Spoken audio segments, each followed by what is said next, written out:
베냐민 지파에 기스라 이름하는 유력한 사람이 있으니 그는 아비엘의 아들이요 스롤의 손자요 베고랏의 증손이요 아비아의 현손이며 베냐민 사람이더라.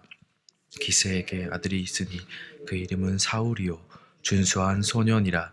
이스라엘 자손 중에 그보다 더 준수한 자가 없고 키는 모든 백성보다 어깨 위만큼 더 컸더라.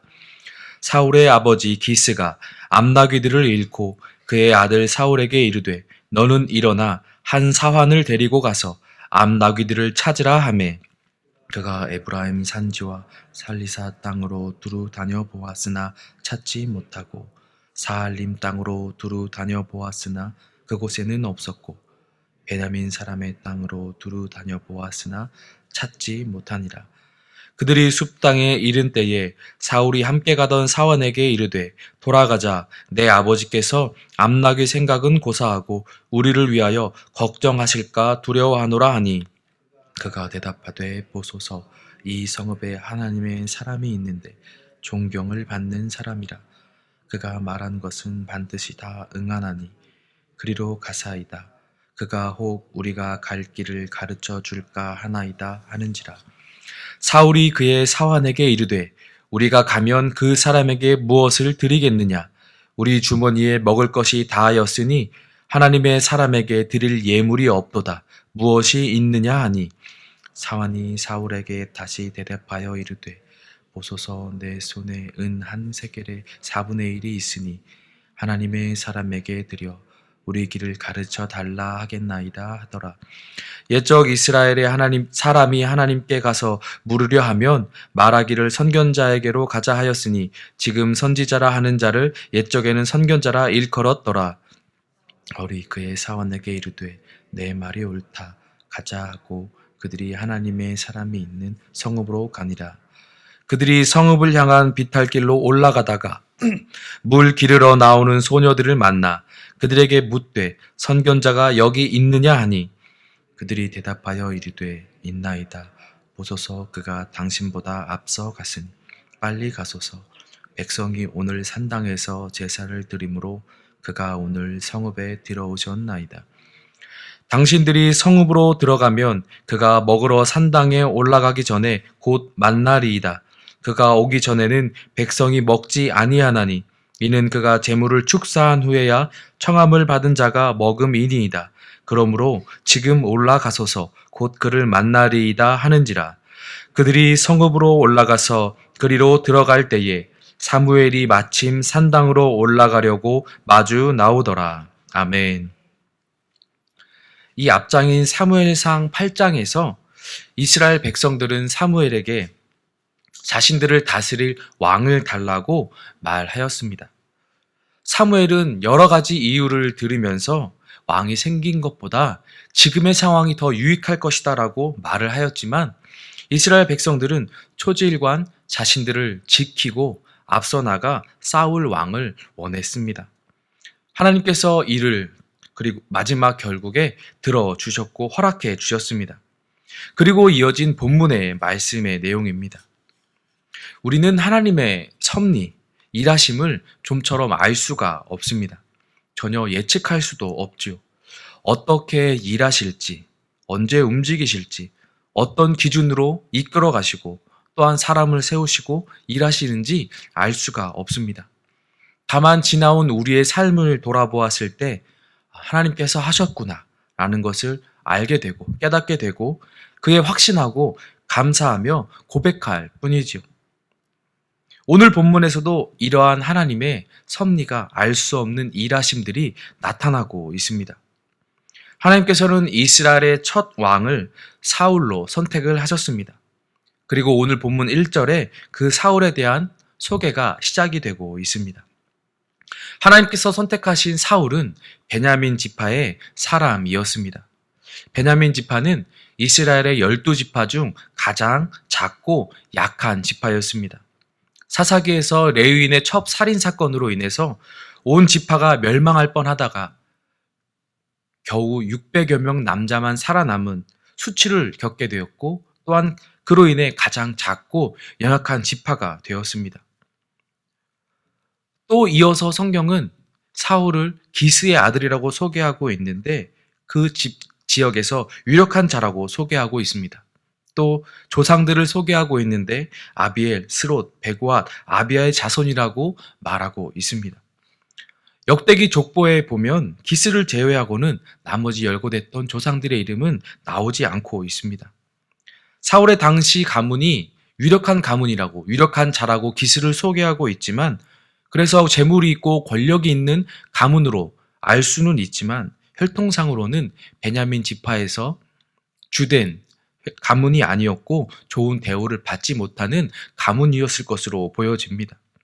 또한 사울은 스스로 9장 21절에 가서 자신의 가문을 가장 미약한 가문으로 소개하는 것으로도 볼 때 베냐민을 대표하는 가문 측에 속하는 것이 아니라 변두리에 있는 작은 가문으로 보여집니다. 한 나라의 왕을 선출함에 있어서 하나님께서는 가장 작은 지파, 또 그 지파 중에서도 미약한 가문의 사람을 선택하신 것입니다. 유다 지파 정도쯤에서 선택하셨다면 수긍이 가지만 베냐민 지파는 우리의 생각으로는 쉽게 이해가 가지 않지요. 온 지파를 이끌어야 될 왕이 되어야 하는데 가장 지지해줄 기반이 약한 사람을 선택하셨다는 것이 이해가 되지 않는다는 것입니다. 아마도 하나님께서는 작은 지파, 작은 가문의 출신으로 더욱더 하나님을 의지하는 왕을 세우고자 하신 것이 아닐까 합니다. 어쨌든 하나님께서는 가장 작은 지파의 가장 연약한 가문의 일원을 사울을 왕으로 세우셨습니다. 하지만 성경은 이런 사울의 용모와 성품을 왕이 되기에 부족함이 없다고 기록을 하고 있습니다. 본문 2절 말씀에서 사울의 용모가 이스라엘의 어떤 자보다도 준수하였다고 소개하고 있고 그의 키가 모든 백성보다도 어깨 위만큼 컸다고 말하고 있습니다. 그의 성품 또한 3절 이하에 일어난 일들을 바라볼 때 효심도 있고 순종한 마음도 있는 것으로 충분히 왕의 자질을 갖추었다고 오늘 성경은 말하고 있습니다. 이처럼 하나님의 섭리하심은, 이끌어가심은 전혀 우리가 예측할 수가 없지요. 작은 곳에서 왕을 선택할지도 몰랐고 또 그 작은 곳에서 사람들이 납득할 만한 인물을 예비해 주신 것도 우리는 몰랐습니다. 하지만 하나님께서는 은밀하게 하나님께서 주도적으로 일하고 계셨습니다. 이러한 하나님의 섭리는 3절 이하에 기록된 이야기들로 더욱더 드러납니다. 사울은 아버지 기스의 말에 따라서 잃어버린 암나귀들을 찾으러 나갔습니다. 아버지의 말씀에 순종하면서 암나귀들을 찾기 위해 에브라임 산지와 살리사 땅, 사알림 땅, 베냐민 지역들을 두루두루 열심히 찾아다녔다고 말하고 있습니다. 유력한 가문이라고 하였을 정도로 가난하지 않은 재력이 충분한 가문이었을 텐데 암나귀들을 잊어버려도 괜찮았을 것 같다는 생각이 드는데도 사울은 아버지의 말씀에 따라 순종하는 마음으로 열심히 찾아다녔습니다. 그래도 찾지 못하자 사환에게 아버지께서 걱정하시겠다고 말하면서 이제 돌아가자라고 말할 정도로 효심 또한 있었습니다. 준수한 외모에 순종할 줄 아는 자세, 그리고 부모님을 향한 효심 등 어느 것 하나 부족함이 없는 사람으로 묘사되고 있죠. 하나님께서는 이런 사울을 예비해 두셨던 것입니다. 모든 이스라엘 백성들의 불평이나 불만에 나오지 않을 만한 가장 적합한 사람을 준비해 두셨습니다. 또한 여기에서 그치지 않으셨습니다. 하나님께서는 그와 함께하는 사환을 사용하셨습니다. 돌아가자 말하였을 때 사환으로 하여금 하나님의 사람, 선견자, 선지자를 찾아가서 물어보자고 묻게 하였습니다. 그리고 성읍에 이르러 물 기르러 나오는 소녀들을 만나게 하셨고 그 소녀들로 하여금 선지자가 산당에서 제사를 드리러 올라가니 빨리 가면 만날 수 있을 것이라는 소식을 듣게 하셨습니다. 또 그 길을 올라가려고 들어가다가 마침 나오는 사무엘을 마주하게 되었습니다. 어찌 보면 우연이라고 생각할 수 있죠. 사환의 말을 순간에 들었고 우연히 소녀들을 만나서 그들의 말을 들었고 우연히 사무엘을 마주쳤습니다. 하지만 성경에서 우연히 일어나게 되는 사건들 속에는 하나님의 역사하심이 있었습니다. 몇 주 전에 보았던 룻기 말씀들 속에서도 이러한 우연의 연속이 일어났음을 기억하시겠습니다. 그리고 그 삶 속에서, 우연 속에서 하나님은 하나님의 일을 하나하나 진행시키셨습니다. 사울을 예비하시면서 암나기들을 찾아가게 하셨고, 사환으로 하여금 선지자를 찾아가게 하셨고, 소녀들로 소식을 듣게 하시며 결국에 사무엘을 만나게 하셨습니다. 사람들의 눈에는 보이지 않지만 하나님께서는 보이지 않는 곳에서 능동적으로 역사를 주도해 나가고 계셨습니다. 우리의 삶 속에서 어떠한 일이 하나님께서 주도하시는 일인지는 분명히 알 수가 없습니다. 그러나 분명한 것은 우리의 삶 속에서 끊임없이 하나님께서 능동적으로 일하고 계신다는 것이죠. 지나가는 사람을 통해서, 내가 아는 지인을 통해서, 또한 어떠한 사건을 통해서, 선포되어지는 하나님의 말씀을 통해서, 기도하는 가운데 확신을 통해서, 꿈으로 또한 바람 소리에도, 따스한 햇살 소리에도, 지나가는 풍경 속에서도 하나님께서는 나에게 다가오시고 나를 위하여서 끊임없이 일하고 계신다는 것입니다. 그 일하심은 우리의 수보다 몇 수가 앞서가는지 짐작할 수 없는 앞선 수로 일하고 계십니다. 세상의 그 어떤 것도 하나님을 헤아릴 수 없고 앞설 수가 없습니다. 그분이 유일하시며 전능하신 주관자 되시기 때문입니다. 이런 하나님께서 우리의 아버지가 되시고, 그런 우리의 아버지께서 우리 가운데 능동적으로 우리를 이끌어 가시며 계획하신 일들을 주장하고 계십니다. 우리는 이를 날마다 고백하면서 경건한 삶을 통하여 영적인 민감함으로 귀를 기울이고 집중하는 삶을 살아야 할 줄 믿습니다. 나의 안에서 역사하시는 성령님의 일하심에 집중해야 될 줄 믿습니다. 이것은 말씀과 기도로 깨어있지 않으면 가능하지 않은 일입니다.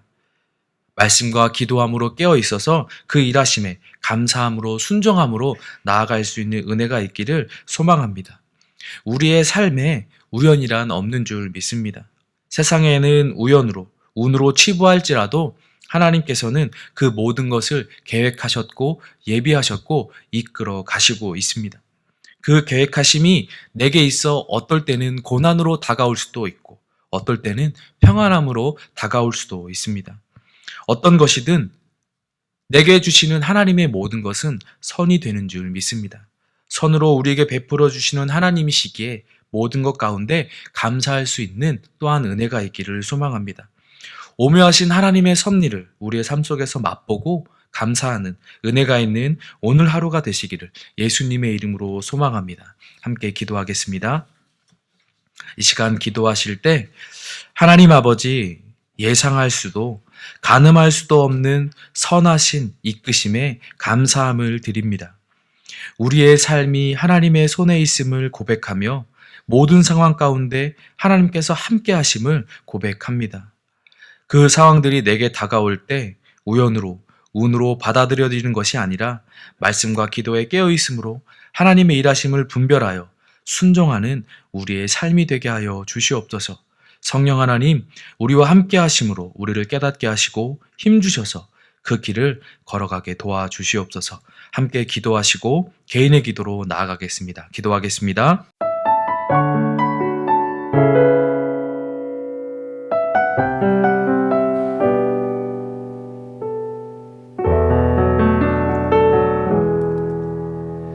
예수 나의 좋은 치료자, 그의 눈이 머무는 곳은 나의 슬픔과 고통, 고개를 들어 그의 눈을 볼 때에 난 알았네. 예수 나의 좋은 치료자,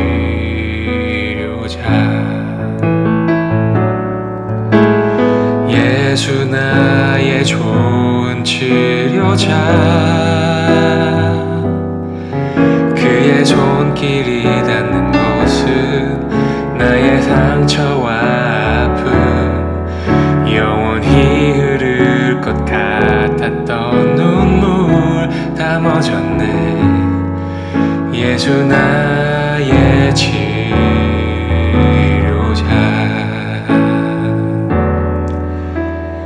나 노래하리라. 천한 나를 돌아보신 구세주를 찬양해. 하늘 닿는 곳까지 내 손 들리라. 예수 나의 치료자. 예수 나의 좋은 치료자. 그의 손길이 닿는 곳은 나의 상처와 아픔 영원히 흐를 것 같았던 눈물 다 멎었네. 예수 나의 치료자.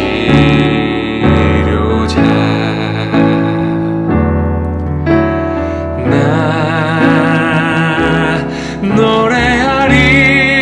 노래하리라. 천한 나를 돌아보신 구세주를 찬양해. 하늘 닿는 곳까지 내 손 들리라. 예수 나의 치료자.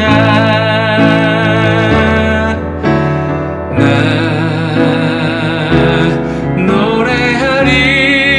노래하리라. 천한 나를 돌아보신 구세주를 찬양해.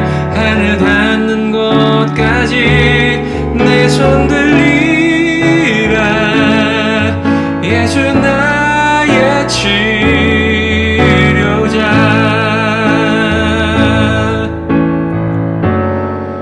어떤 어려움도 깊은 절망도 수많은 괴로움과 슬픔도 주로 인하여 모두 지워지리라. 예수 나의 치료자.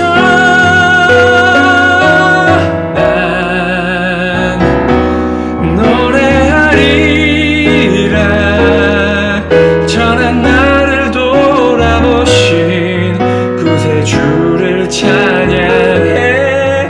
하늘 닿는 곳까지 내 손 들리라.